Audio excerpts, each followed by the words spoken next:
ఇప్పుడు మీరు చూస్తున్న ఈ గ్రామం విశాఖ జిల్లా చోడవరం నియోజకవర్గంలోని కొత్తకోట. ఈ గ్రామంలోని అన్ని కుటుంబాలు విస్తరాకుల మీద ఆధారపడినవే. వైఎస్ఆర్ ఉన్నప్పుడు ఎటువంటి ఆర్థిక ఇబ్బందులు లేకుండా తమ జీవితాలు గడిచాయని, ఇప్పుడు ఆ పరిస్థితి లేదని విస్తరాకుల తయారీదారులు అంటున్నారు. వ్యాపారం జరగలేదు, తెచ్చుకున్నా సరే రూపాయి మిగలలేదు. దీని మీద బ్రతికేవాళ్ళు పొద్దుట్లేసి ఆకుట్టుకుంటారు కానీ దినం తెల్లారుతో. మాకంటూ ఒక భవిష్యత్తు ఏదో కల్పించకపోతే ఎలా బ్రతకాలని చాలా ఇబ్బందిగా ఉంటుంది సార్. మాకు ఆకులు చూస్తే ఆ పేపర్ ఆకులు అయ్యి వచ్చేసాయి, మాకు ఆకులు దొరకటం లేదు. చాలా ఇబ్బందిగా ఉంటుంది, ఆకులు రేట్లు కూడా లేవండి. విశాఖ జిల్లాలోనే కొత్తకోట విస్తరాకులకు ప్రసిద్ధని, కానీ ఆర్థిక ఇబ్బందులతో ఈ వృత్తినే వదిలేసే పరిస్థితి వచ్చేటట్లుందని విస్తరాకుల తయారీదారులు చెప్తున్నారు. అదే లాస్ట్ టైం ఏంటంటే ఈ విస్తరాకులు ఉన్నటువంటి విస్తరాకులు కుట్టుకునే వాళ్ళందరూ కూడా రాజశేఖర రెడ్డి గారు హయాంలో పావల రుణాలు ఇచ్చి చాలా వరకు ఆదుకునేవాళ్ళు. అయితే ఈవేళ పరిస్థితి చూస్తుంటే దానికి విభిన్నంగా ఉందన్నమాట. షర్మిల తమ బాధను విన్నారని, రాజన్న రాజ్యంలో తమకు న్యాయం చేస్తామని హామీ ఇచ్చారని విస్తరాకుల తయారీదారులు చెప్పారు.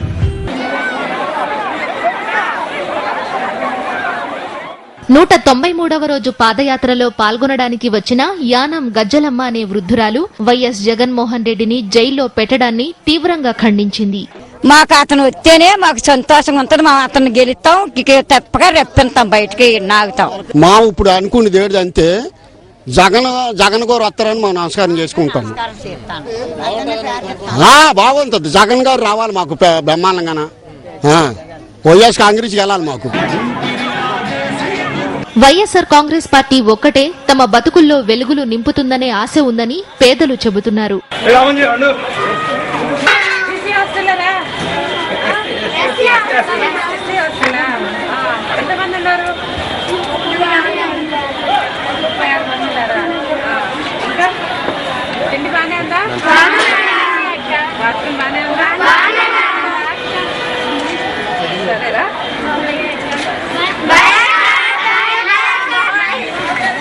అక్కడ ఇది మోటార్ చెడిపోయింది, ఇక్కడ 60 మంది కలిపి ఉన్నది ఒకే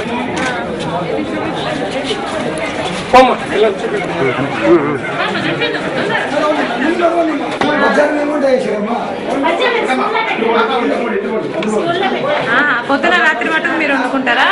ఏమేమి పెడతారు తల్లి?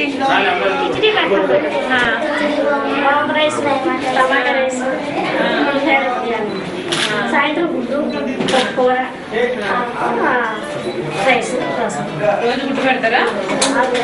సరేనా? మీ హాస్టల్ కొత్త హాస్టల్ వస్తుంది, కొత్త బాత్రూమ్ వస్తాయి, కరెంట్ బాగుంటుంది, అప్పుడు బాగా చదువుకోవాలి, బాగా చదువుకోవాలి. సరేనా? బట్టలు వస్తున్నాయా సరిగ్గా? సోపులు చెప్పండి. ఉత్తరాంధ్రలో వైఎస్ఆర్ కాంగ్రెస్ పార్టీ గాలి వీస్తుందని ఆ పార్టీ కేంద్ర పాలక మండలి సభ్యుడు జ్యోతుల నెహ్రూ చెప్పారు. ఉత్తరాంధ్రలో ప్రవేశపెట్టిన దగ్గర నుంచి కూడా మొదటి నుంచి ఇడుపులపాయ నుంచి ఏ రకమైనటువంటి ప్రజాస్పందనతో అయితే షర్మిలమ్మ పాదయాత్ర ప్రజలు నీరాజనం పలికారు, అదే రకమైన విధానంతో ఒక జిల్లా నుంచి ఒక జిల్లా రెట్టింపు ఉత్సాహంతో మరింత నీరాజనాలు పలుకుతూ స్వాగతం పలుకుతున్నటువంటి పరిస్థితి ఉంది. ఇది ఇక్కడ ఉత్తరాంధ్ర జిల్లాల కొద్దిలో ఒక ప్రత్యేకత ఉంది.